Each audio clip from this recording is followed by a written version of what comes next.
Demat account কি? Demat account share বাজারে কেন এত দরকারি? ডিম্যাট অ্যাকাউন্ট কিভাবে খোলা যায় এবং কত টাকা লাগে? কোথায় ডিম্যাট অ্যাকাউন্ট খোলা লাভজনক? আপনি যদি এই সকল প্রশ্নের উত্তর জানতে চান তাহলে আপনি একদম সঠিক ভিডিও দেখছেন। এই ভিডিওতে আমরা ডিম্যাট অ্যাকাউন্ট সংক্রান্ত এই সকল প্রশ্নের উত্তর জানবো। নমস্কার বন্ধুরা, বিনিয়োগ গুরু বাংলা চ্যানেলে আপনাকে স্বাগতম। এই চ্যানেলে শেয়ার বাজার, মিউচুয়াল ফান্ড সহ বিনিয়োগের বিভিন্ন বিষয়গুলি নিয়ে সচেতনতামূলক তথা শিক্ষামূলক ভিডিও নিয়মিত আপলোড করে থাকি। আপনি যদি বিনিয়োগের বিষয়ে আগ্রহী হন এবং বিনিয়োগ শিখতে চান তাহলে বিনিয়োগ গুরু বাংলা চ্যানেলটিকে এক্ষুনি সাবস্ক্রাইব করে রাখুন। পুরো ভিডিওটি দেখার অনুরোধ রইল যাতে করে ডিম্যাট অ্যাকাউন্ট সম্পর্কে আপনার ধারণা পরিষ্কার হয়। চলুন তাহলে শুরু করি আজকের প্রথম প্রশ্ন, ডিম্যাট অ্যাকাউন্ট কি? বন্ধুরা, ডিম্যাট অ্যাকাউন্ট আসলে ডিমেটেরিয়ালাইজ অ্যাকাউন্ট শব্দের সংক্ষিপ্ত রূপ। আর ডিমেটেরিয়ালাইজ শব্দটির অর্থ হলো যে কোনো কাগজ বা নথিকে ডিজিটাল রূপে বদলানো, ডিজিটাল রূপে সংরক্ষণ করা। আর অ্যাকাউন্ট শব্দের বাংলা প্রতিশব্দ খাত বা খাতা, যার অর্থ হিসাব রাখা। তো বন্ধু, এখন আমাদের মনে দুটি প্রশ্নের উদয় হতে পারে। এক, ডিম্যাট অ্যাকাউন্ট কিসের ডিমেটেরিয়ালাইজ করে, আর দুই, কিসের হিসাব রাখে? এই বিষয়টা বুঝতে আমরা একটু অতীতের দিকে ফিরে যাব। বন্ধুরা, ডিজিটাল ব্যাংক চালু হওয়ার আগে লোকজন টাকা পয়সা ক্যাশে রাখতো। সমস্ত আর্থিক লেনদেন ফিজিক্যাল মানি টাকার মাধ্যমে করা হতো, মানে ক্যাশে জমা করা বা তোলা হতো। এর প্রধান অসুবিধা হলো লোকজনকে অনেক ক্যাশ নিয়ে ঘুরতে হতো, আর সে কারণে চুরি ছিনতাইয়ের ঘটনা ঘটতো প্রচুর। ফলে টাকা হারিয়ে যাওয়ার ভয় থাকতো। অন্যদিকে নোট পুরানো হয়ে গেলে ছিঁড়ে ফেটে নষ্ট হয়ে যেত। নোটের উপর বলা যায় লোকজনকে খুব সাবধানে টাকা পয়সা নিয়ে চলতে হতো। অন্যদিকে বর্তমান সময়কালে ডিজিটাল ব্যাংকিং আসাতে সবকিছু বদলে গেছে। ক্যাশ নিয়ে বর্তমানে খুব কম সংখ্যক মানুষই চলাফেরা করেন। ডিজিটাল ব্যাংকিং আসার পর আমাদের টাকা ডিজিটাল ফর্মে রয়েছে, যা ক্যাশের থেকে অনেক বেশি সুরক্ষিত, সহজসাধ্য এবং সময়ের অপচয় রোধ করে। ঠিক একইভাবে যদি আগে কেউ শেয়ার কিনতে তাহলে তাকে শেয়ার সার্টিফিকেট প্রদান করা হতো, যেগুলি কাগজের ফর্মে হতো। এই সার্টিফিকেটগুলি হলো শেয়ার হোল্ডারদের প্রমাণ্য দলিল। এতে নানা রকম সমস্যা দেখা দিত, যেমন শেয়ার সার্টিফিকেট হারিয়ে যেত, কেউ জাল সার্টিফিকেট তৈরি করত, কিংবা সার্টিফিকেটগুলো বছরের পর বছর রাখতে রাখতে নষ্ট হয়ে যেত। এই সমস্ত কারণের জন্য বিনিয়োগকারীদের নানা রকম সমস্যার সম্মুখীন হতে হতো। এই সমস্ত সমস্যাগুলি দেখে ভারত সরকার 1996 সালে সিদ্ধান্ত নেয় এখন থেকে সমস্ত শেয়ার সার্টিফিকেট ডিজিটাল ফরম্যাটে বদলে ফেলা হবে, অর্থাৎ শেয়ার সার্টিফিকেট ডিমেটেরিয়ালাইজ করা হবে এবং যা ডিজিটাল ফর্মে সংরক্ষিত থাকবে। আর শেয়ার কেনাবেচার রেকর্ডও ডিজিটাল ফরম্যাটে সংরক্ষিত থাকবে অ্যাকাউন্টে। বন্ধুরা, এই অ্যাকাউন্টকেই আমরা ডিম্যাট অ্যাকাউন্ট বলে থাকি।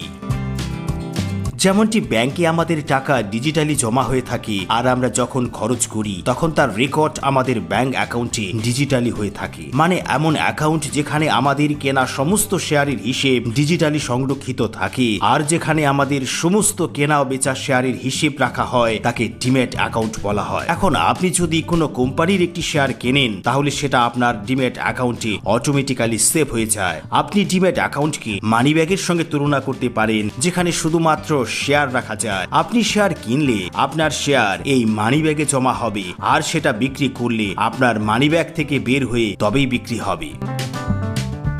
বন্ধুরা, এবার আসি দ্বিতীয় প্রশ্নে, ডিম্যাট অ্যাকাউন্ট শেয়ার বাজারে কেন দরকারি হয়ে পড়লো? আমরা জানি যে শেয়ার বাজার থেকে শেয়ার কিনলে তা আমাদের ডিম্যাট অ্যাকাউন্টে সেভ হয়। তো আমাদের কোনো কোম্পানির শেয়ার কিনে রাখতে হলে আমাদের ডিম্যাট অ্যাকাউন্টের দরকার হবেই।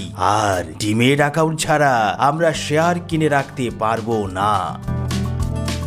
এবার আসি তৃতীয় প্রশ্নে, ডিম্যাট অ্যাকাউন্ট কোথায় খুলতে হয়? বন্ধু, আমরা ব্যাংক অ্যাকাউন্ট যেমন যে কোনো ব্যাংকে খুলতে পারি, আর আমাদের সমস্ত টাকা পয়সা লেনদেনের হিসেব যেমন ব্যাংক অ্যাকাউন্টই থাকে, ঠিক তেমনি ভাবে ডিম্যাট অ্যাকাউন্ট কোনো ডিপোজিটরি কোম্পানির কাছে খুলতে হয়। ডিপোজিটরি শব্দের অর্থ স্টোর করার জায়গা, ডিপোজিট করার জায়গা।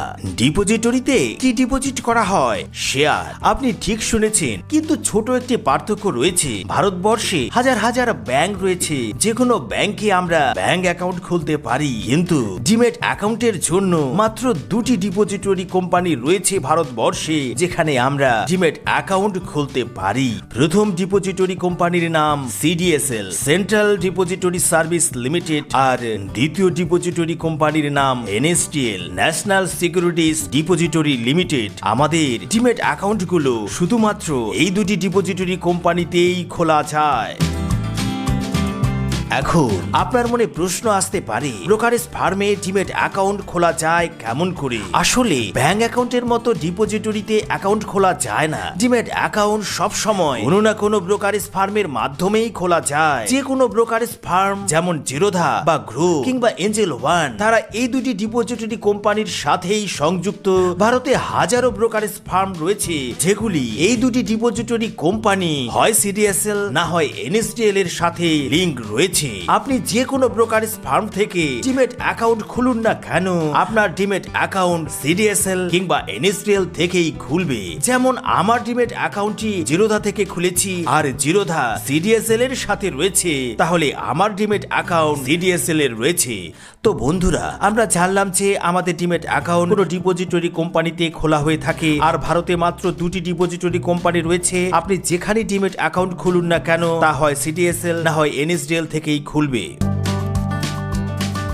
চলুন এবার আলোচনা করি টাকা। ডিম্যাট অ্যাকাউন্ট খোলার জন্য কত টাকা লাগে। বন্ধুরা, এখানে আমি একেবারে সত্যি তথ্য তুলে ধরছি। ডিম্যাট অ্যাকাউন্ট খোলার জন্য প্রত্যেক ব্রোকারেজ হাউস বা ব্রোকারেজ ফার্মগুলির ভিন্ন ভিন্ন ফিজ হয়ে থাকে। কোন ব্রোকারেজ কোম্পানি 300 টাকা চার্জ নেয়, তো আবার কোন ব্রোকারেজ কোম্পানি 500 টাকা, আবার কোন ব্রোকারেজ কোম্পানি 1500 টাকা পর্যন্ত চার্জ নেয়। আবার এমন ব্রোকারেজ কোম্পানিও রয়েছে যারা ফ্রিতে ডিম্যাট অ্যাকাউন্ট খুলে দেয়। বন্ধু, আপনার জন্য ফ্রিতে ডিম্যাট অ্যাকাউন্ট খোলার অফার আসলে আপনি অবশ্যই সাবধান হয়ে যাবে, কারণ ফ্রিতে ডিম্যাট অ্যাকাউন্ট খুলে দেয় যে সব কোম্পানি, তার কমিশন চার্জ সাধারণত বেশি হয়ে থাকে। এসব কোম্পানি ফ্রিতে আমাদের ডিম্যাট অ্যাকাউন্ট তো খুলে দেয়, কিন্তু বদলে পরবর্তীতে বেশি বেশি কমিশন চার্জ করে কামিয়ে নেয়। বন্ধু, এটা আমার ব্যক্তিগত অভিজ্ঞতা থেকে বলছি, ফ্রিতে ডিম্যাট অ্যাকাউন্ট খোলার চক্করে যেন পড়ে না যান, কেননা এই ডিম্যাট অ্যাকাউন্টগুলি আমরা দীর্ঘ সময় ধরে ব্যবহার করে থাকি।